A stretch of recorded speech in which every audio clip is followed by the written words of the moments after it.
चलते हुए आगे विद्यानगर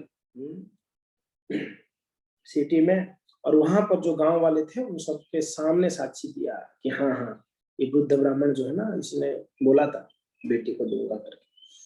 तो तब भगवान की बात सुनकर सब लोग बड़े ही आश्चर्य हुए, बड़े प्रेम में मत्त हुए, और फिर बाद में उनका विवाह भी हुआ। तो छोटा ब्राह्मण के साथ में वो माता कन्या का विवाह कराया। फिर बाद में हमने लास्ट टाइम चर्चा किए विद्यानगर में जब गोपाल जी रहते थे तो कहीं दूर दूरांतर से लोग आते थे दर्शन करने। जब सुनाई पड़ा कि अरे गोपाल जी आए ब्रज वृंदावन से साक्षी देने, सब दर्शन करने आते। तो वहाँ विद्यानगर के जो राजा थे उन्होंने जब सुना तो उन्होंने भी आए दर्शन करने। देखिए बड़े सुंदर विग्रह है, ठाकुर जी हैं। तो वो भी बड़े गदगद हो गए और वो सोचे कि भगवान को एक भव्य मंदिर बना के रखना चाहिए। तो वहां पर विद्यानगर में एक मंदिर बनाए, और मंदिर बनाकर उन्होंने वहीं भगवान जी को रखकर उनका पूजा पाठ हुआ। क्योंकि ना भगवान जब गोपाल जी ने लास्ट टाइम पूछे थे उस दोनों ब्राह्मणों को, आप दोनों तो मेरे नित्य दास हो, तो कुछ वर मांगो, आप दोनों की भक्ति में मैं बहुत खुश हूँ, तो वर मांगो, कुछ आशीर्वाद मांगो। तो दोनों ब्राह्मणों ने एक ही वर मांगा था, क्या कि भगवान बस आप यहीं रुकिएगा, वृंदावन वापस मत जाइएगा। ये दोनों ने प्रार्थना की। तो भगवान विद्यानगर में ही रह गए। तो इस प्रकार से हमने लास्ट टाइम चर्चा किए थे कि वहां की राजा ने साक्षी गोपाल जी को बड़ा सुंदर सेवा पूजा का व्यवस्था अपना कर दिए वहां पर। मगर आगे वर्णन करते हैं नित्यानंद प्रभु यानी कृष्णदास कविराज गोस्वामी यहाँ पर वर्णन करते हैं। उत्कलेरो राजा पुरुषोत्तम देव नाम से ही देश जिनी नील करिया संग्राम। तो बहुत समय के बाद की बात है, ये बहुत समय हो गया था, कहीं सालों बीत गया था।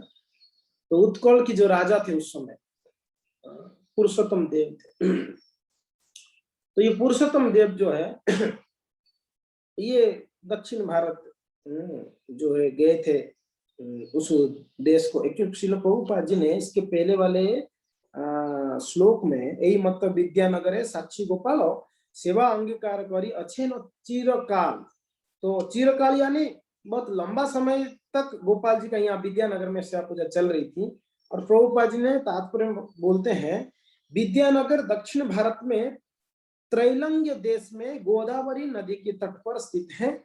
जिस स्थान पर गोदावरी नदी बंगाल की खाड़ी में गिरती है वह कोट देश कहलाता है। उड़ीसा साम्राज्य अत्यंत शक्तिशाली था और कोट देश उड़ीसा की राजधानी था, तब यह विद्यानगर कहलाता था। ठीक है ना, समझ में आ रहा है? प्रभुपाद जी उसको क्लियर कर रहे हैं।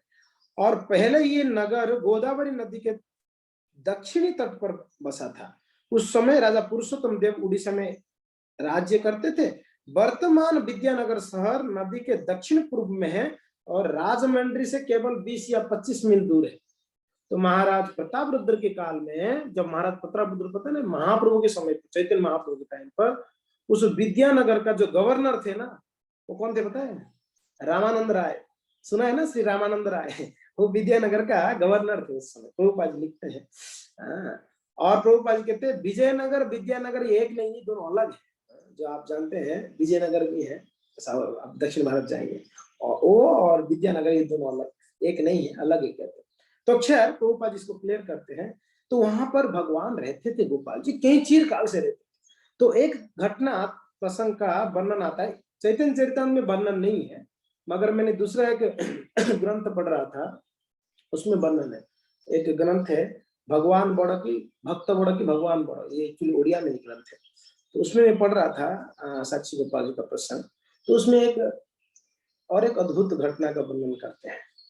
कहते हैं कि ये जो वृद्ध ब्राह्मण थे ना, ये तो अपनी कन्या को विवाह करा दिया इसके साथ, छोटा ब्राह्मण के साथ। फिर बाद में कालांतर में वृद्ध ब्राह्मण भी शरीर छोड़ा, धीरे धीरे उनका वंश आगे बढ़ा, है कि नहीं? तो आगे जाके वही वृद्ध ब्राह्मण के ही वंश में यानी एक उनका जो एक परिवार था, आगे जाकर बहुत वर्षों के बाद एक कन्या हुई, उनका नाम था लक्ष्मी। ये लक्ष्मी जो है भगवान का बड़ा प्रेम से सेवा करती। साक्षी गोपाल अभी विद्यानगर में ही है, ऐसे सोच लो, उस समय की बात, बड़े प्रेम से सेवा करती थी। रोज आती है, ठाकुर जी को खूब सुंदर सुंदर फूल हार पहनाती, भगवान को श्रृंगार करती और बड़ा प्रेम से बात करती। जैसे हमने कुछ 2-3 हफ्ता पहले हमने चर्चा की थी, प्रभुपाद जी कहते हैं कि भगवान से बात कर सकते हो आप, जैसे ये छोटा ब्राह्मण बात करता था, तो वैसे ही ये लक्ष्मी बात करती थी जाकर बड़े प्रेम से। कैसे एक गर्लफ्रेंड एक बॉयफ्रेंड से कैसे बात करती है, बड़े प्रेम से बात करते हैं ना, बहुत मीन्स एकदम अटैचमेंट रहता है। वैसे ही लक्ष्मी भी ऐसे बात करती थी किन से, गोपाल जी से। वैसे लगता था कि ये मेरे जो है प्रेमिक है, वैसे बात करती थी और उनकी जो भी मन का दुख है वो बताती थी। वैसे चलता था। भगवान गोपाल जी ना इस लक्ष्मी, एक्चुअली लक्ष्मी जी बड़ी हो गई थी, लक्ष्मी बड़ी यानी जवान हो गई थी, यंग हो गई। तो गोपाल जी इसकी प्यारी प्यारी बातें सुन के ना ये भी फंस गए थे गोपाल जी उनके प्रेम में। देखिए ये डीटी से है, भगवान का विग्रह है, मगर ये प्रेम से आके बात कर रही थी रोज ये लक्ष्मी, इसके लिए उनके प्रेम में फंस गए। लक्ष्मी जी बोलती है रोज तो मैं आती हूँ, कभी मेरे घर पे आप भी आया करो। वो ऐसे बोली तो भगवान कुछ बोले नहीं और रात को चले गए उनके घर पे। रात को जैसे ही पुजारी ने शयनार्थी दिया, देखे जब पट बंद किया ना मंदिर, गोपाल जी छुपके से निकल के लक्ष्मी जी के घर चले। और आपको स्मरण होगा गोपाल जी अकेले आए थे, राधा रानी नहीं थी, गोपाल जी अकेले चल के आए थे वृंदावन, उनके घर पे चले गए। तो 1 दिन गया, 2 दिन गया, रोज जाते थे, बातचीत करते थे, रात भर दोनों गप्पे मारते थे, हंसते थे, खेलते थे। हाँ, फिर बाद में सुबह मंगला से पहले दौड़ के आते। एवरीडे ही चलता था। और ये जो लीला है ये किसी को पता नहीं था। एक दिन मंगला में पुजारी देखा यार भगवान का जो नुपुर है, पायल पायल दिख नहीं रहा है चरणों में। एक्चुअली पायल के ऊपर पहले नजर नहीं गई, पहले नजर एक्चुअली भक्त जो होते हैं ना पहले चरणों से ये करते हैं। तो एक्चुअली पुजारी ने देखा चरणों में पायल नहीं था, ठीक है पायल रात को पहनाया नहीं होगा और क्या। जब आरती करते करते बख्शिश स्थल में आया तब देखा भगवान के हाथ में बांसुरी भी नहीं था। नहीं बांसुरी कहाँ गया, तो आश्चर्य कर रहा था, बांसुरी नहीं है और बांसुरी था सोने का, पायल था सोने का, बड़ा महंगा था। भाई रात को कोई ना कोई गड़बड़ हुआ है, कोई आया है मंदिर के अंदर घुस के ले गया है। तो उसने बताया सबको, राजा को, राजा के पास बात गई कि भाई पायल और भगवान के नुपुर और बंसी नहीं है, बांसुरी नहीं है। राजा ने बोले ऐसे कैसे संभव, भगवान का कौन ऐसे चोरी कर सकता है। तो राजा ने ऐलान किया देखो ढूंढो भाई, पता लगाओ कौन है, उनको उचित दंड देनी चाहिए। अराजकता फैल गई हमारे देश में, भगवान के मंदिर में चोरी। तो ढूंढ ढूंढ के किसी ने, एक जन ने ढूंढ ढूंढ के, ये विद्यानगर में जो वृद्ध ब्राह्मण का वंशज थे ना उनके घर पे गई। उनके घर पे जब ढूंढा, सबके घर पे ढूंढा गया, विद्यानगर बोले सबके घर छान मारो, किसी घर पे तो मिलेगा। तो ढूंढते ढूंढते ये जो वृद्ध ब्राह्मण का जो वंशज में जो लक्ष्मी जिस घर पे आई थी उनके घर पे छान मारा, लक्ष्मी की कमरे में मिला पायल और बांसुरी मिला। तो राजा के पास लेके बोले देखो ये तो उधर इसके घर पे मिला, लक्ष्मी जी के घर। तो लक्ष्मी जी का जो पिताजी थे उसको बंदी बना दिया, उसके परिवार वालों को बंदी बना दिया, इसको उचित दंड दी जाए, चोरी किया तुमने भगवान का, अरे इतना बड़ा अपराध। तो बेचारा वो रो रहा था मैंने क्यों चोरी करूंगा, नहीं नहीं मैंने चोरी किया, मगर राजा नहीं सुन रहा। उस रात को भगवान साक्षी गोपाल ने उस राजा की सपने में आके कहते हैं अरे मैं ही गया था, वो मेरा गलती से भूल के, जल्दीबाजी में भूल के आया, वहां छूट गया मेरा पायल और बांसुरी, उसको छोड़ दो, उसने नहीं चोरी किया। बोले कि मैं आप एक दिन थोड़ी जाता हूँ, मैं तो रोज जाता हूँ, आप लोग आज देखा मेरा, मैं तो रोज जाता हूँ। तो ठाकुर जी को सपने बोले, तो फिर भगवान बोले कि अगर आप मेरे साथ में राधा रानी को नहीं रखोगे तो मैं वृंदावन भाग जाऊंगा, देख लो महाराज, अब मुझे यहाँ नहीं रहना है, मुझे राधा रानी की याद आती है, मैं चल जाऊंगा। और ये लक्ष्मी है, ये एक्चुअली मेरा जो स्वरूप शक्ति का ही अंश विस्तार है। ये लक्ष्मी जो नाम था ना लक्ष्मी, उसका नाम लक्ष्मी था, बल्कि ये मेरा स्वरूप शक्ति है ना, भगवान का स्वरूप शक्ति राधा रानी अंतरंगा शक्ति, मेरा अंतरंगा शक्ति का ही ये विस्तार एक्चुअली मेरे लिए प्रकट हुई है, इसलिए मैं उसके पास जाता हूँ। आप लोग राधा रानी नहीं रखे हो तो मैं उनके पास चला जाता हूँ। देखिए सच्चा घटना है, भगवान का देखो प्रेम व्यवहार हम समझते। तो फिर राजा ने तत्काल मीन्स उसके नेक्स्ट दिन ही सोने का राधा रानी का विग्रह बनाकर गोपाल, साक्षी गोपाल के बाजू में रखें। और सोने का विग्रह जैसे बन गया ना, लक्ष्मी शरीर छोड़ दी, सर्व शक्ति आ गई ना, राधा रानी आ गई तो लक्ष्मी शरीर छोड़ दी, तुरंत शरीर छोड़ दिया विग्रह का स्थापना होने के बाद, राधा रानी का विग्रह स्थापना। तो ये एक अद्भुत घटना है, भगवान ने स्वयं राधा रानी का स्थापना कराए बोलकर राजा को। तो इस प्रकार से साक्षी गोपाल और राधा रानी, साक्षी गोपाल वहीं विराजमान होते हैं। तो यहाँ पर फिर वर्णन आता है, चैतन्य महाप्रभु कहते हैं, सॉरी कृष्णदास कविराज गोस्वामी कह रहे हैं, जो नित्यानंद प्रभु इस बात को बतला रहे हैं, उत्कलेर और राजा पुरुषोत्तम देवना, तो पुरुषोत्तम देव उस समय उत्कल के राजा थे और उन्होंने सही देश जिनी नील करिया संग्राम, तो उस देश के राजा के साथ, विद्यानगर के राजा के साथ युद्ध किए, युद्ध करके विद्यानगर के राजा को हरा दिए, परास्त कर दिए, परास्त करके विद्यानगर अपने ओडिशा में ले गए, ओडिशा के अंदर ले गए, ये अभी ओडिशा का है। फिर बाद में वापस तो जब विभाजन हुआ अभी फिर साउथ में चला गया, दक्षिण भारत में, पर पुरुषोत्तम देव ने मिला लिए थे उनके, ओडिशा में मिला लिए, तो मैंने जीता तो जब उन्होंने जीता तो विद्यानगर में उन्होंने साक्षी गोपाल का दर्शन किया, इतना सुंदर। और पुरुषोत्तम देव तो भगवान जगन्नाथ जी का महान परम भक्त है, आप सब सुनेंगे पुरुषोत्तम देव। कांची अभियान सुना है ना आप लोगों ने, कांचीपुर राजा के साथ युद्ध हुई थी बड़ा भयंकर, तो उस समय कांचीपुर से 2 विग्रह ले आए थे, एक गणेश जी को और एक राधाकांत, राधाकांत, आपकी कथा श्रवण किया हमने, पहले वर्णन किए। तो वही पुरुषोत्तम देव भगवान जगन्नाथ का बड़े प्रिय है, जिनके लिए जगन्नाथ बलदेव दोनों जाके युद्ध किए थे, कांचीपुरम के राजा के साथ युद्ध हुआ था, तो भगवान जगन्नाथ बलदेव भी उनको हरा दिए। तो चलिए, तो बड़े परम भक्त थे, तो जैसे ही भगवान को देखे उनको हृदय गदगद हो गया, अरे इतने सुंदर ठाकुर जी। तो जाके अभी देखो, भगवान का आप प्रेम से बोलोगे तो मान जाते हैं। पुरुषोत्तम देव जाके प्रणाम करके बोले, प्रभु चलो ना मेरे साथ, मेरे साथ चलो, मैं ले जाना चाहता हूँ, सेवा पूजा करो।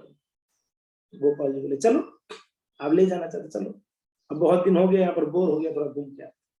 तो राजा के रथ में बैठकर, राजा ने रथ में बिठाकर उनको लेके आए। तो लेके आकर कटक में, उस समय कटक जो है राजधानी था, आज भुवनेश्वर है राजधानी उड़ीसा का, पहले कटक हुआ करता था उस समय।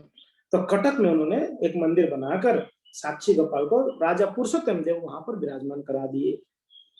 तो ये तो अभी कटक में जब आए, देखो वहां पर एक लीला हुई, भगवान ने निरंतर लीलाएं करते रहते हैं। अभी वो लीला को यहाँ वर्णन कर रहे हैं नित्यानंद प्रभु, चैतन्य वर्णन है। सही राजा जिनी नीला तार सिंहासन, माणिक्य सिंहासन नाम अनेक रतन, और पुरुषोत्तम देव से ही बड़ा भक्त आर्य, गोपाल चरण मागे चलो मोर राज्य। भगवान को प्रार्थना की, तारा भक्ति बसे गोपाल, तारे आज्ञा दिल, गोपाल लइया से ही कटे को आइल। तो कटक में लेके आ गए, जगन्नाथ आने दिलो माणिक्य सिंहासन, जो वो राजा था ना विद्यानगर, उनको हरा दिए, उनका बहुत सारे धन संपत्ति, माणिक, ज्वेलरीज और सिंहासन आदि सब लेके आए थे, वो जगन्नाथ जी के भंडार में दे दिए। जगन्नाथ जी का जो भंडार है ना, रत्न भंडार कहते हैं उसको, श्री जगन्नाथ जी का जो भंडार है उसको रत्न भंडार कहा जाता है। जगन्नाथ जी जिसमें विराजमान उसको रत्न सिंहासन कहते हैं, या रत्न वेदी कहते हैं, जगन्नाथ जी जहाँ विराजमान। तो रत्न भंडार ऐसे वर्णन आता है, भगवान जगन्नाथ जी का जो रत्न भंडार है उसमें कोई प्रवेश नहीं कर सकते। अनेकों हीरा मोती माणिकों में भरा हुआ है वो रत्न भंडार, सोने चांदी खूब जवारों में भरा हुआ जगन्नाथ जी। और वो रत्न भंडार है कहाँ, कभी ढूंढना मत, आपको नहीं मिलेगा। वो रत्न भंडार जो है अंडरग्राउंड छुपा हुआ है। आप जगन्नाथ जी के एकदम नजदीक में जाओगे तो वहां पर राइट हैंड साइड में एक दरवाजा है, वो रत्न भंडार जाने का रास्ता है। पहले कुछ समय तक, कई सालों तक, हमने 5-6 सालों तक देखा, भगवान के नजदीक नहीं जाने देते थे, यानी रत्न सिंहासन तक तो अभी भी नहीं जाने दे रहे। उसके पहले जिसको जगमोहन कहते हैं, भगवान जहां बैठते हैं उसको रत्न वेदी कहते हैं, गर्भगृह कहते हैं, उसके बाद वाला को जगमोहन कहते हैं, उसके बाद वाला को नाट मंडप, उसके बाद वाला भोग मंदिर। ये 4 मंदिर है जगन्नाथ मंदिर, आप देखोगे बड़ा, उसके बाद छोटा, उसके बाद छोटा, उसके बाद छोटा, ऐसे मंदिर है जगन्नाथ मंदिर आप देखोगे। तो जगमोहन से आप देखोगे राइट हैंड साइड में एक छोटा सा कमरा है जहाँ भगवान का बेड आदि रखते हैं, और उसके बाजू में एक बड़ा दरवाजा है, वो दरवाजा हमेशा लॉक रहती है। वो रत्न भंडार को जाने के लिए मेन एंट्रेंस है, वो नीचे की ओर जा रहा है, एक्चुअली अंडरग्राउंड में वो घरे करके बोलते हैं। और खूब रत्न है।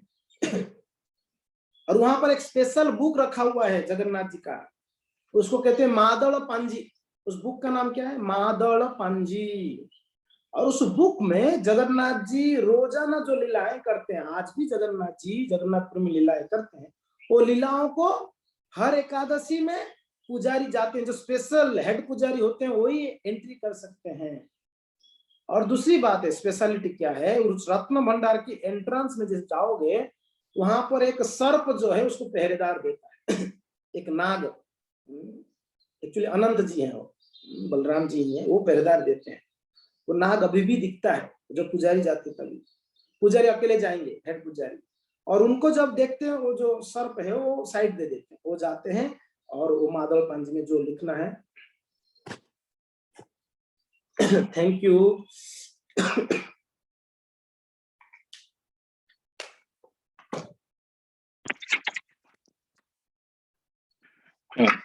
तो जो मादल पांजी है, उस मादल पांजी में वो फिर जो भी घटनाएं हैं, जो भी लीला है वो लिखते हैं, और जो लीलाएं कर ली हैं पहले उसको पढ़ते हैं, एकादशी एकादशी स्पेशल। और भगवान का ज्वेलरी आदि जरूरत है तो वो जाके लेके आते हैं, और कोई जाएगा तो वो नाग नहीं छोड़ेगा, तो उसको दर्शन कर सकता है। तो वो जो है रत्न भंडार है जगन्नाथ जी का।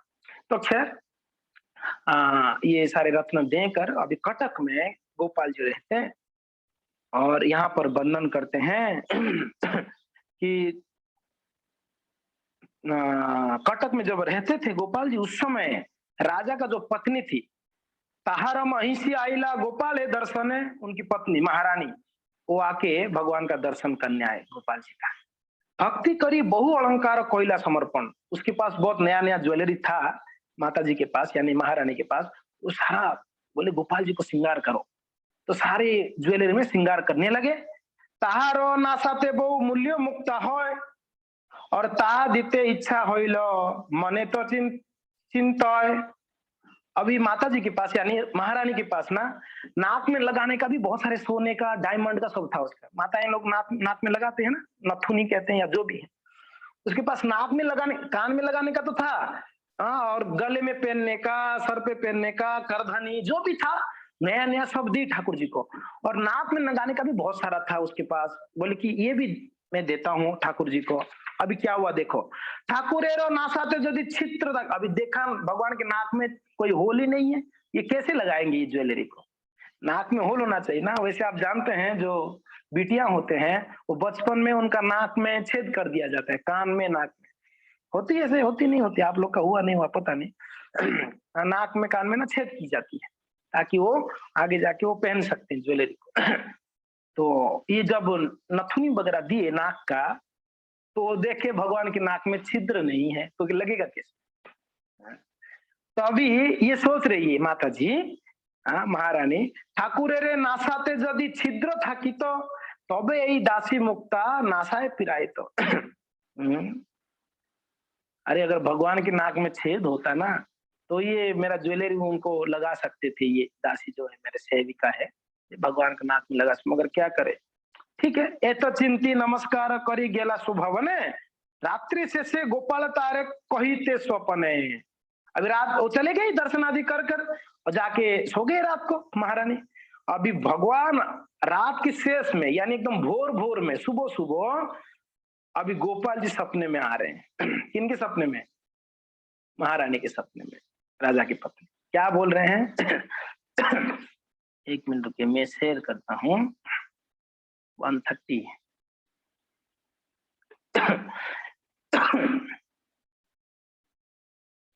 आप लोग दोहरा सकते हैं।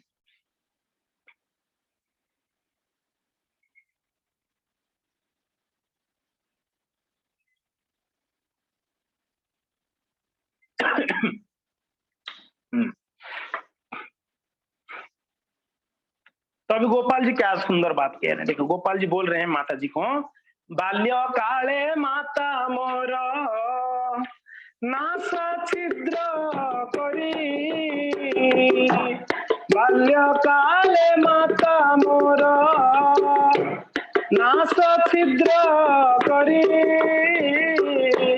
मुक्ता पर नाचिल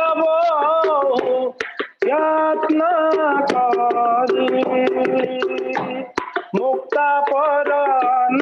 छिला बहु यत्न करी। बोल रहे कि माता जी, महारानी को बोल रहे, महारानी जी मेरी माँ है ना, मुझे छोटा जब था मैं बाल्यकाले माता मोरो नाक छिद्र करी, तो मेरा छिद्र की थी वो, मेरा नाक में छिद्र है, अभी भी है, मेरे माँ ने है बचपन में मेरा छिद्र कर दी थी। और मेरे माँ मुक्ता परना छिल्ल, मेरे माँ क्या करती थी, बहुत सुंदर सुंदर मोतियां वगैरह आदि लगाती थी मेरे नाक में। लगता है आपने अच्छे से दर्शन नहीं किया मेरा। सही छिद्र अद्यापि आछाए न सते,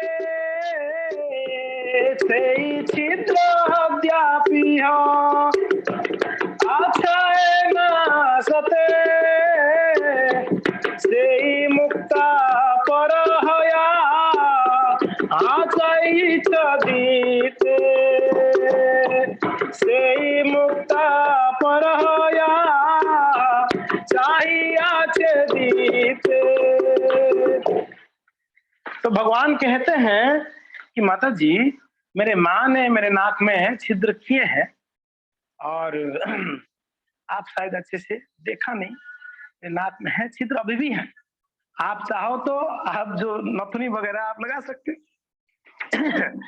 सही मुक्ता पराओ जा रहा पड़ी ऐसे जीते, आप उसको मेरे नाक में लगा सकते हो, नाक में छिद्र है, ध्यान से देखो आप। स्वप्ने देखी सही रानी राजा के कोई लो, वो तो घबरा के उठ गई सुबह सुबह, अरे क्या देख रहा हूं मैं, नाक में छिद्र था। तो जाके राजा को बोल रहे, अरे महाराज पता है गोपाल जी मुझे सपने में आके कह रहे हैं कि उनके नाक में तो छिद्र है, पहना सकते हैं उनको। तो राजा सहो मुक्ता लया मंदिर आई लो, राजा बोले चलो फिर देखते हैं।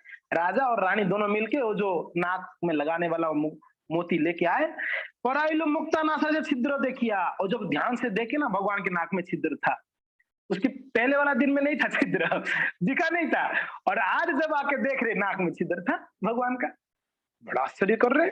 और महा महोत्सव कोई आनंद हो, या नाक में भगवान का बड़ा सुंदर पहना है, अभी भगवान एकदम परफेक्ट दिख रहे हैं। ये कमी था भगवान के नाक में, वो जो मोती होने के बिना थोड़ा अधूरा लग रहा था, अभी सुंदर दिख रहे, बड़ा महा महोत्सव कोई आनंदित हो। अद्भुत लीला है, देखो ठाकुर जी का अद्भुत लीला है। तालीचा महापात्र का लीला आपने सुना है जगन्नाथपुरी में। वो महाराज आए, आपको सुना है ना आप लोग, मैं बता दूं वापस, छोटा सा ही लीला है तालीचा महापात्र का। ये तालीचा महापात्र रात की सेवा में था, जगन्नाथ जी पुजारी था, तो भगवान जगन्नाथ जी का भोग भोग लगाया रात को, भगवान को स्वयं देके चला गया जगन्नाथ जी को। और चला गया तो नेक्स्ट दिन जो है, सॉरी उसके पहले दिन की बात है, यानी आफ्टरनून का बात है, राजा ने आए दर्शन करने के लिए, तो तालिका महापात्र सेवा में थे। तो राजा रोज दर्शन करने आते, रोज आते दर्शन करते, ठाकुर जी का प्रसाद लेके जाते। तो उस दिन भी वैसे आए, तो तालिका महापात्र सेवा में थे। एक्चुअली हुआ क्या था, जगन्नाथ जी का जितनी बार श्रृंगार होता है उतनी बार नया फूल हार पहनाते। आप श्रीनाथ जी में भी जाओ ना, वही में से ऐसे ही सेवा होती है, एवरी टाइम नया ड्रेस। श्रीनाथ जी में तो अद्भुत है, श्रीनाथ जी में एक बार श्रीनाथ जी जो कपड़ा पहनते दोबारा नहीं पहनते, दोबारा नहीं पहनते है ना, ये श्री राम पे बोल रहे, दोबारा नहीं पहना जाता है उनका, एवरीडे एवरी टाइम नया कपड़ा होता है। अगर 8 श्रृंगार होगी, 8 ड्रेस होगा एवरीडे, वो ड्रेस एक बार पहन लिए वापस रिजेक्ट, मतलब कि नहीं पुराना हो गया, ये पुराना कौन पहने, नया चाहिए मुझे। नवा नवा यौवन है ना, भगवान का नया नया रंग है, नया नया लीला है, तो भगवान कहते नहीं नहीं नहीं, बस नया नया चाहिए। और एक स्पेशलिटी राधा रानी का पता है, आप लोग सुना ही होगा, राधा रानी एक्सपर्ट है कुकिंग करने में, एक्सपर्ट, भगवान के लिए ना दिव्य दिव्य दिव्य दिव्य आइटम्स ये बनाती है कि नहीं है, सुंदर सुंदर भगवान को खिलाने के लिए। और कहते हैं राधा रानी जो आइटम एक बार बनाती है, जो पकवान, वो दोबारा नहीं बनाती है, रिपीट नहीं करती है। अगर आज वो आलू भुजिया बना दी तो वो आलू भुजिया जिंदगी में कभी नहीं बनाएगी, वो हो गया पुराना। नया एवरी टाइम, हर बार, हर दिन, हर टाइम 56 भोग बनाती है, और एवरी टाइम नया आइटम। मीन्स राधा रानी के पास तो क्या बोलते हैं जो कुकिंग करने का डिशेस का क्या बोलते हैं, जो भी है वो मेन्यू कितना होगा राधा रानी के पास, आप पता नहीं, करोड़ों करोड़ों मेन्यू होंगे, है कि नहीं। तो ये अद्भुत है, ये अद्भुत है। तो वैसे ही श्रीनाथ जी हमारे नया नया कपड़ा पहनते हैं। तो वो जगन्नाथ जी का जब नया श्रृंगार हो रहा था, अभी पुराना श्रृंगार उतारे थे, राजभोग में नया श्रृंगार को कर रहे थे, और श्रृंगार के बाद नया माला पहनाएंगे। तो तब तक भगवान की जगन्नाथ जी के गले में हार नहीं था। और राजा डेली एक आदत था, रोज आएंगे तो पुजारी भगवान का हार निकालते, राजा के गले में पहनाते। ये नियम है, राजा को प्रसाद के रूप में पुष्पहार मिलता। अब उस दिन जब राजा आए, पुष्पहार नहीं था। एक्चुअली पुष्पहार तालिचा महापात्र पहन रखे थे, जगन्नाथ जी का जो महाप्रसाद का हार है वो खुद पहने हुए थे। तो राजा, अरे अनाउंस हुआ, महाराज पधार रहे हैं करके गेट से ही अनाउंस हुआ। तो तालिचा महापात्र, अभी राजा को ज्यादा समय थोड़ी लगता है गेट से मंदिर तक आने को, तो फटाफट आ जाए। तालिचा महापात्र देखे जगन्नाथ जी के गले में हार नहीं, वो आएंगे तो हार के बिना तो नाराज हो सकते हैं, क्रोध हो सकता है भाई भक्त प्रसाद के बिना। अभी तालिचा महापात्र डर के मारे ना अपने गले पे जो हार था ना, जगन्नाथ जी के गले पे डाल दिए, तुरंत उठा के उनके गले में डाल दिए। क्या हुआ? एक्चुअली अपराध है ये, अपना पहना हुआ चीज भगवान को वापस पहनाना, ये अपराध है। और तालिचा महापात्र के गले में हार था, तो उन्होंने राजा कहीं क्रोध करेंगे करके डर के मारे वो आने से पहले अपना हार उठाए और जगन्नाथ जी के गले में डाल दिए। अब चुपचाप खड़े हैं। अब राजा आए, दर्शन किए, भगवान को देखकर बड़ा आनंदित हुए, प्रेम से गदगद हुए। उसके बाद जब जा रहे थे तभी तालिचा महापात्र जगन्नाथ जी का हार उठा के राजा के गले पे डाल दिया।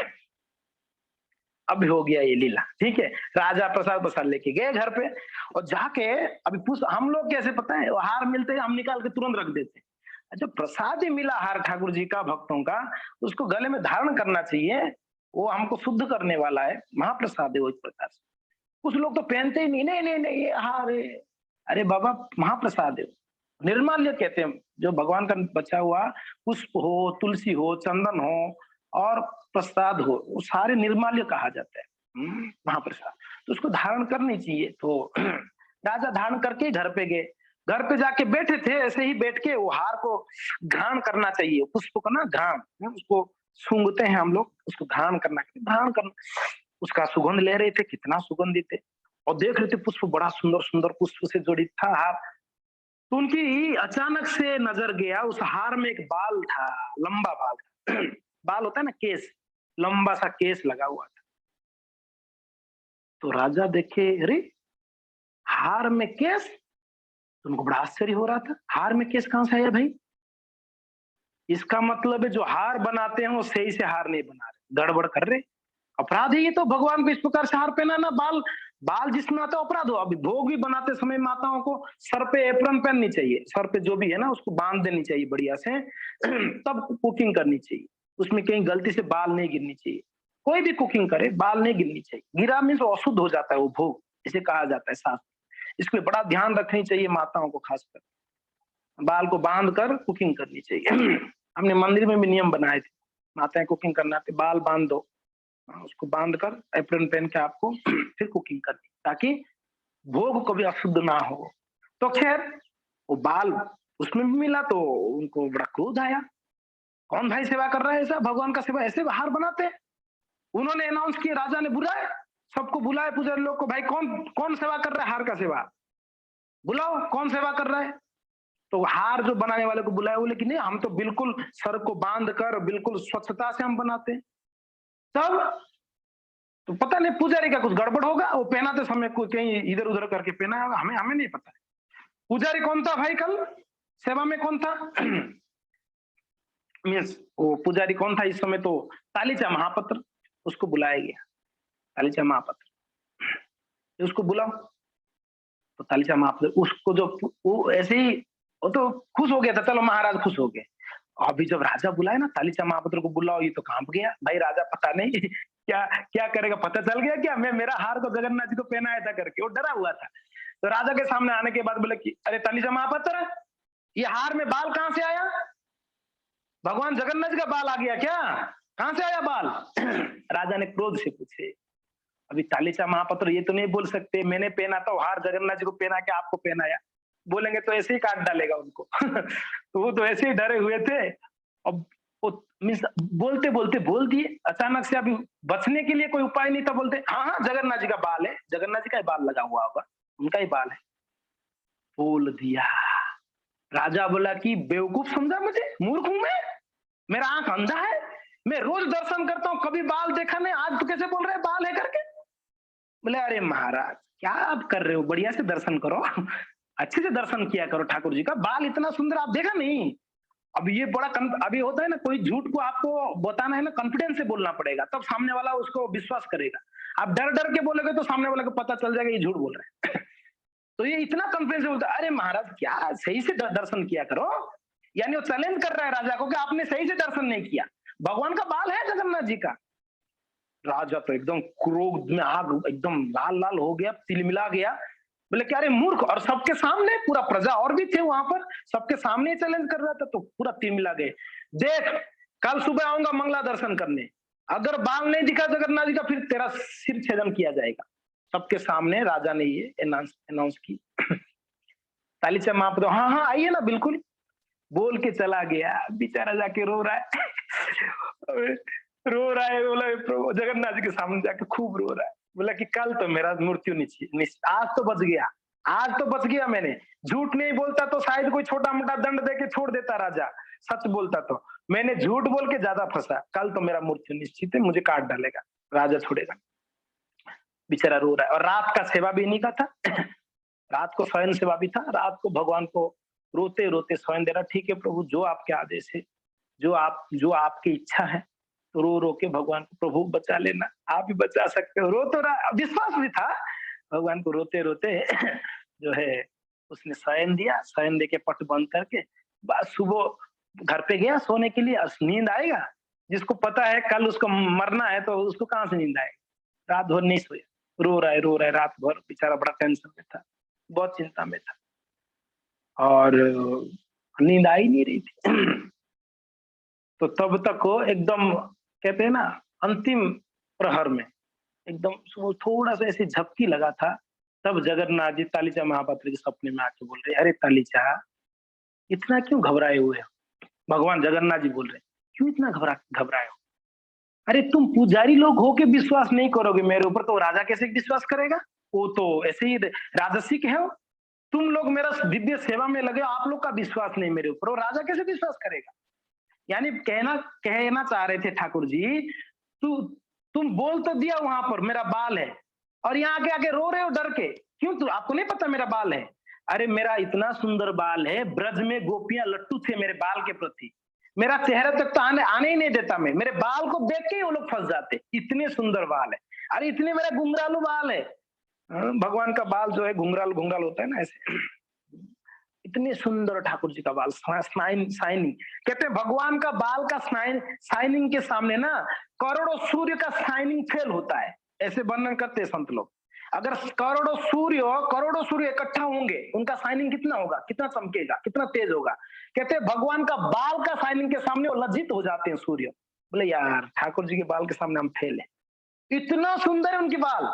और भगवान जगन्नाथ जी कहते हैं बचपन से मैं इतना सुंदर मेरा बाल है, मेरे मैया ने रखा, मेरे मैया ने उसको सजाती थी, उसको बांधती थी, और आप विश्वास नहीं कर रहे हो, आप डर रहे हो इतना, अरे मेरा बाल है बाबा, चिंता मत करो। और दूसरी बात है, मैं जब तक यहाँ जगन्नाथपुर में बैठा हूँ, मेरे पुजारियों को, मेरे सेवकों को कोई बाल बांका नहीं कर सकता, मेरा बाल भी है, आपका बाल बांका नहीं होगा, डोंट वरी ये भगवान जगन्नाथ जी ने कहा।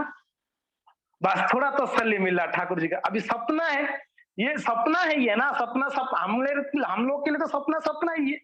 तो बोले कि सपना है, अभी सच है या नहीं है, क्या है, जो भी है, और अभी सोए नहीं है, स्नान मान करके, ये तो पहले ही मंगला 4:30 या 4 बजे होता है या 5 बजे, ये तो 3 बजे ही जाके मंदिर के सामने पे मंगला में दरवाजे खोलकर, तो अभी अल्टर खुलना है, तो राजा आगे मंगला में, क्योंकि ना राजा के साथ एक बड़ा चैलेंज था, तो वो भी जल्दी जल्दी आगे, तो सुबह आए, शंख बजा, शंख बजने के बाद जब पट खुले, अद्भुत दर्शन हुई ठाकुर जी का, जगन्नाथ जी, बलदेव जी, सुभद्रा जी का बढ़िया बढ़िया बाल है, एकदम इतना लंबा लंबा, फर्स्ट क्लास घुंघरालू था, एक बढ़िया सुंदर दिख रहे हैं बाल के साथ में ठाकुर जगन्नाथ जी, बलदेव, तीनों लोग। अभी ये जो तालीचा महापात्र को तो आंखों में अश्रु प्रवाहित हो रहा है, विश्वास नहीं कर पा रहे, ठाकुर जी मेरे लिए बाल पहने हैं, मेरे लिए बाल है, देखो बाल था, उनको भी पता है कभी बाल नहीं था ठाकुर जी का आज तक, मगर आज मेरे लिए बाल परिधान किए हैं, उनको विश्वास हो गया, राजा को विश्वास नहीं।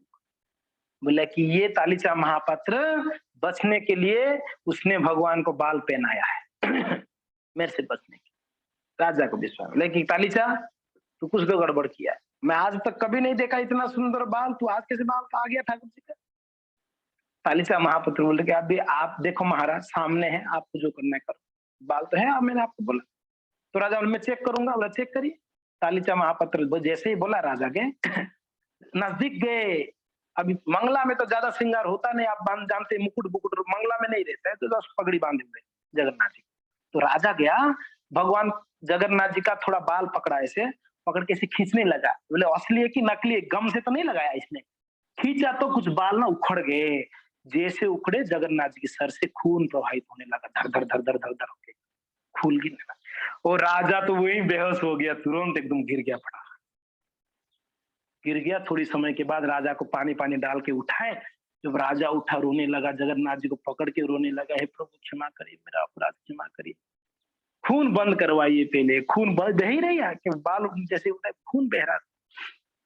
तो भगवान राजा ने बहुत रोने के बाद, क्षमा याचना करने के बाद फिर तालीचा महापात्र के चरण पकड़े। अरे तालीचा, मुझे पता नहीं था कितने महान भक्त थे, है ना। तो जब प्रार्थना किए तब उसके बाद भगवान का जो वो जो लहू था, खून था, वो बंद हुआ।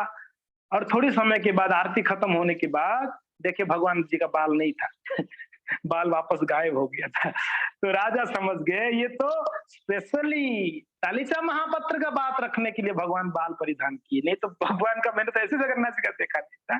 तो बोले महान है वो भगवान, महान है उनके भक्त, ये है भक्त वस्त्र, ये है भगवान तो यहाँ पर भी वो माता जी महारानी गोपाल जी को नथनी लगाने के लिए नाक में उनका इच्छा हुई, तो भगवान ने वैसे नहीं था, मगर भगवान बोले है मेरा बचपन में जैसे बाल था ना, वैसे मेरे बचपन में मेरे माँ ने नाक में छिद्र भी किया है, आप लगा सकते हो। तो माता जी ने भगवान की नाक में नथनी लगाकर बड़ा आनंदित से वो लोग उत्सव मनाए। सही है गोपाल कटक स्थिति यही लागी साक्षी गोपाल नामो होइला ख्याति। तो तब से गोपाल जी का नाम हो गया साक्षी गोपाल, वहीं से हुआ था, बड़ा प्रसिद्ध हो गया। अभी कटक में साक्षी गोपाल। तो कुछ वर्ष कटक में रहे और एक घटना हुई। कटक में कुछ दिन रहने के बाद साक्षी गोपाल कुछ कारणवश, शायद साक्षी गोपाल ही बोले कि मुझे जगन्नाथपुरी ले जाओ ना तो साक्षी गोपाल को राजा ने लाके पुरी ले आए। पुरी लाके कहां पर रखे पता है? जगन्नाथ जी के अल्टर के अंदर उनको रखे मंदिर के अंदर रखा गया। तभी लास्ट टाइम हमारे बलराम कृपा प्रभु जी एक क्वेश्चन पूछे थे कि प्रभु जी जगन्नाथ मंदिर से कैसे गए? हमने भी सुना तो जगन्नाथ मंदिर में उनको विराजमान कराए, तो कुछ दिन रहे जगन्नाथ मंदिर में।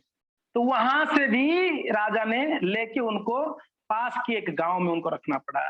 तो उसके पीछे क्या घटना है, प्रभुपाद जी एक तात्पर्य में कुछ लिखते हैं, उसको पढ़ते हैं प्रभुपाद जी क्या कहते हैं। और मैंने एक घटना पढ़ा दूसरा किताब में, प्रभुपाद जी यहाँ पर कह रहे हैं, ये इसी अध्याय में 9वां नंबर प्यार है, उसमें प्रभुपाद जी तात्पर्य में कहते हैं साक्षी गोपाल मंदिर Bhubaneswar Khurda road railway station तथा जगन्नाथपुरी स्टेशन के बीच में स्थित है। अर्चा विग्रह अब कटक में नहीं है, अर्चा विग्रह अभी कटक में नहीं है, किंतु जब नित्यानंद प्रभु वहां गए थे, यानी जब हम ये पढ़ रहे हैं चैतन्य चेतन, उस समय की बात है, वो वहां पर थे। कटक उड़ीसा में महानदी के किनारे स्थित है। जब साक्षी गोपाल को दक्षिण भारत के विद्यानगर से लाया गए थे तो वे कुछ समय तक कटक में रहे थे। उसके बाद कुछ काल तक वे जगन्नाथ मंदिर में रहे। रूपा जी कह रही है तात्पर्य में, ऐसा प्रतीत होता है कि जगन्नाथ मंदिर में जगन्नाथ तथा साक्षी गोपाल के बीच प्रेम कलह अर्थात कुछ प्रेम पूर्ण मतभेद हो गया। समझ में आ रहा है? प्रभुपाद जी क्लियर कर रहे हैं, ऐसा प्रतीत हो रहा है कि जगन्नाथ मंदिर में जगन्नाथ और साक्षी गोपाल ये दोनों का ना कुछ झगड़ा उठंटा हुआ है बीच में। अब उसको प्रभुपाद जी प्रेम झगड़ा कहते हैं। अभी भगवान में झगड़ा तो प्रेम से ही होगा ना, थोड़ी ईर्ष्या से होगा प्रेम। तो इस प्रेम कलह को सुलझाने के लिए उड़ीसा के जो राजा थे वो जगन्नाथ जी को पुरी से 11 मील दूरी पर एक गांव बसाया। स्पेशल उस गांव साक्षी गोपाल के लिए बसाया। उस गांव का नाम सत्यवादी कहलाया गया। क्या नाम दिए उस गांव का? सत्यवादी। और यहीं पर गोपाल जी को प्रतिष्ठित किए एक मंदिर बनाकर, ठीक है ना। ये प्रभुपाद जी ने चैतन्य चरितामृत में तात्पर्य में लिखे। तो गोपाल जी का, साक्षी गोपाल का जगन्नाथ जी का एक झगड़ा हुआ, प्रेम का झगड़ा। अभी ये झगड़ा क्या हुआ ये झगड़ा क्या हुआ है, ये हमने ढूंढा ढूंढा तो एक किताब में मुझे मिला। परम पूज्य महानिधि स्वामी श्रील प्रभुपाद जी परम शिष्य हैं, उन्होंने एक किताब लिखी है जगन्नाथपुरी गाइड, ट्रैवल गाइड करके, उसमें मैंने देखा, उसमें पढ़ा, वो वर्णन कर रहे हैं कि जब साक्षी गोपाल को लाया गया ना 5 10 दिन 15 दिन 20 दिन गया, 1 महीने गया, 2 महीने गया, जगन्नाथ जी थोड़ा टेंशन में थे। जगन्नाथ बलदेव सुभद्रा तीनों बात कर रहे एक दिन, बोले कि भैया अरे यार ये स्वीट आजकल ये लोग नहीं खिला रहे हैं, जो पूरे पंडे लोग स्वीट अच्छा नहीं खिला रहे, कोई ड्राई फ्रूट थोड़ा बहुत पड़ा रहता है, तो सूखा रूखा खिलाते, क्या हो गया इन लोग को? बोले कि भैया पूछते हैं ये लोग क्या हो गया है, क्यों ऐसे कर रहे हैं? तो पुजारी को पूछे कि भैया स्वीट फ्रूट खिलाया करो, मिठाई नहीं खिला रहे हो। बोले कि क्यों प्रभु, वैरायटी वैरायटी मिठाई खिलाते हैं हम लोग। अरे कितना भी मिठाई आपकी प्लेट में रहता है। जगन्नाथ जी बोले मिठाई खिलाते? बोले हाँ। यार दिख तो नहीं रहा है मिठाई। बोले कि अभी हम तो खिला रहे हैं। जगन्नाथ जी को पता चला ये साक्षी गोपाल सब चटपटा रहा है, सब खा पी के साक्षी गोपाल क्या करते हैं, सिर्फ रूखा सूखा छोड़ देते हैं, खाओ भाई तुम तीनों। क्या करते हैं, जो स्वीट स्वीट बढ़िया बढ़िया रसमलाई, गुलाब जामुन, रसगुल्ला, जो भी बढ़िया बढ़िया स्वीट है ना, ये साक्षी गोपाल चटपटा लेते, खा लेते उसको, और जो सूखा रूखा जो भी पड़ा रहता तो वो छोड़ देते जगन्नाथ जी के पास। अभी जगन्नाथ बलदेव सुभद्रा यार परेशान थे, तो उनको पता चला, तो गोपाल जी बोले ये क्या है, सब स्वीट खा के हमारे लिए सब छोड़ देते हो? बोलते अरे देखो मैं वृंदावन से आया हूँ, वहां बहुत अच्छा खिलाते थे, अब यहाँ पर आप लोग सब खा पी के मुझे लास्ट में दोगे क्या, इसलिए मैं पहले खा लेता हूँ। जगन्नाथ जी बोले कि ये नहीं चलेगा, इधर ये राज्य हमारा है, हमारा गांव है, मंदिर हमारा है, हमारे हिसाब से तेरे को हम जो खिलाएंगे वो खाने का, ऐसे थोड़ी कुछ भी खा लोगे आप हमारा उठाकर।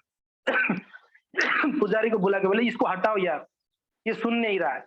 ये झगड़ा होने के बाद भी साक्षी गोपाल माने नहीं, वो भगवान खाने वाले हैं। अभी वो तो चस्का लग गया रसमलाई और गुलाब जामुन आदि खाने का, और छोड़ेंगे थोड़ी, वैसे ही करते थे हरकतें। तो जगन्नाथ जी को गुस्सा आया, पुजारी को बोले कि अरे भाई इसको हटाओ, दिमाग खराब कर रहा है, इसको बोला मैंने फिर भी नहीं समझ रहा। जगन्नाथ बलदेव सुभद्रा तीनों बोले पुजारी को इसको हटाओ यहाँ से। तो फिर राजा को जाके बोले पुजारी लोग, प्रभु क्या हो गया, साक्षी गोपाल को हटाओ, जगन्नाथ बलदेव को पीट देंगे इसको, पता नहीं, इसको हटाओ पहले। तब राजा बोला चलो ठीक है। तो साक्षी गोपाल को वहां से 12-15 माइल दूरी में एक गांव इनके लिए स्पेशली बसाया राजा ने, कोई गांव हो नहीं था वहां पर, राजा ने एक गांव क्रिएट किए, वहां पर मंदिर बनाए, वहां कुछ लोगों को पूरी से आदि से कटक से बुलाकर उस गांव एक बसाए, उस गांव का नाम सत्यवादी रखे, उस गांव में साक्षी गोपाल को विराजमान, बड़ा सुंदर मंदिर आज भी है। तो आज कहां पर है, खुर्दा और जगन्नाथपुरी के बीचों बीच, यानी जगन्नाथपुरी से तो नजदीक ही है, साक्षी गोपाल स्टेशन आज भी है। आप जाओगे पुरी जब ना, साक्षी गोपाल स्टेशन आएगा फिर पुरी आएगा। तो वहां पर साक्षी गोपाल जी विराजमान है, बड़े सुंदर है भगवान, और वो साक्षी देने आए थे। तो आप भी जब जाओगे वहां पर ठाकुर जी को बोलो प्रभु साक्षी देना, जब मैं वृंदावन जाऊंगा, गोलोक वृंदावन, वहां साक्षी आपको देना, मैं दर्शन किया हूँ आपको। अभी गोपाल जी आपका साक्षी देंगे, हाँ हाँ ये आया है, मेरा दर्शन किया, इसको छोड़ दो, गेट खोलो खोलो खोलो, गोलोक वृंदावन का गेट खोलो करके ठाकुर जी वहां साक्षी देंगे, तो आप साक्षी मांगना। और अगर वहां पर पूछेंगे द्वार में, जब करते थे 16 माला, प्रभुपाद जी बोले थे, बोले हाँ करता था, क्या प्रूफ क्या है बताओ, कोई प्रूफ है, रिकॉर्डिंग किया है? तो साक्षी गोपाल जी बोलेंगे वहां पर, बोले नहीं नहीं किया है, मैं जानता हूँ किया है। तो साक्षी गोपाल जी साक्षी देंगे वहां पर हमारे लिए। तो इसके लिए जब भी आप साक्षी गोपाल जाएंगे तो वहां पर आप क्या करना है, ठाकुर जी को प्रे करना है, प्रभु आप साक्षी देने के लिए, हाँ अब जरूर साक्षी देना मेरा, है कि नहीं, ऐसे करके आप प्रार्थना कर सकते। तो अभी ये चैप्टर खत्म नहीं हुआ, रुक जाइएगा, चैप्टर अभी फिनिश हुआ नहीं है।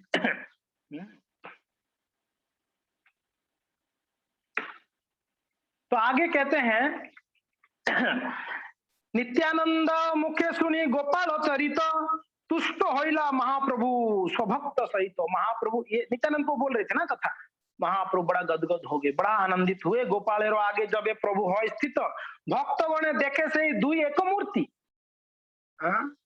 भक्त लोग देख रहे हैं जब महाप्रभु साक्षी गोपाल के सामने खड़े होते हैं, दोनों ही तो भगवान है, ये भी कृष्ण और भी कृष्ण।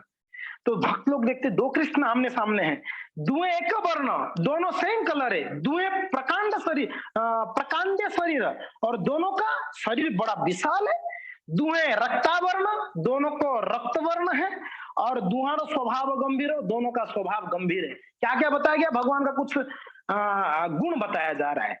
एक तो वर्ण, दूसरा उनका शरीर का साइज, तीसरा उनका कलर, और चौथा उनका स्वभाव। भगवान का स्वभाव गंभीर स्वभाव है, एकदम गंभीर। गंभीर पता है ना? ज्यादा बोलेंगे नहीं, एकदम गंभीर रहेंगे, गंभीर स्वभाव। महातेजोमय द्वे कमल नयन, और स्पेशलिटी क्या है दोनों का? दोनों का आंख कमल नयन जैसा है, कमल नयन है, कमल पुष्प जैसा है। दुहारो भावावेश दुहे चंद्र वदन, और दोनों जब आमने सामने होते हैं दोनों खिल जाते हैं, उनके चेहरा खिल जाता है। गोपाल जी का, श्री चैतन्य महाप्रभु, दोनों का चेहरा चंद्र वदन, चंद्र जैसे खिलता है ना पूर्णिमा में, ऐसे दोनों का बदन है। दुहा देखी नित्यानंद प्रभु महारंगे, और ठारा ठारी करी हासे भक्तगण संगे। तो नित्यानंद प्रभु जब देखते हैं इन दोनों का, नित्यानंद सॉरी चैतन्य महाप्रभु और गोपाल जी का लीला, ठारा ठारी, देखो देखो दोनों देखो कितना सुंदर दिख रहे हैं ना। एक दूसरे भक्तों को बोल रहे, नित्यानंद प्रभु दूसरे को बोल रहे यही मत तो महारंगे से ही रात्रि बंसीला बंसिया प्रभाते चालीला मंगल आरती देखिया। तो इस प्रकार से चैतन्य महाप्रभु, नित्यानंद प्रभु सब वहां पर खूब नृत्य गीत किए, कथा श्रवण किए, कर कर उसके नेक्स्ट दिन सुबह सुबह मंगला का दर्शन करके वहां से रवाना हो गए। चैतन्य महाप्रभु, नित्यानंद प्रभु आदि उनके साथ में जो भी थे। आगे कहाँ गए, क्या किए, ये प्रसंग आप नेक्स्ट क्लास में सुनोगे। जय साक्षी गोपाल भगवान की जय, जय श्री चैतन्य महाप्रभु की जय, नित्यानंद प्रभु की जय, कृष्णदास कविराज गोस्वामी की जय, श्रील प्रभुपाद की जय, गौर भक्त वृंद की जय, निताय गौर हरि प्रेमानंदे हरि हरि।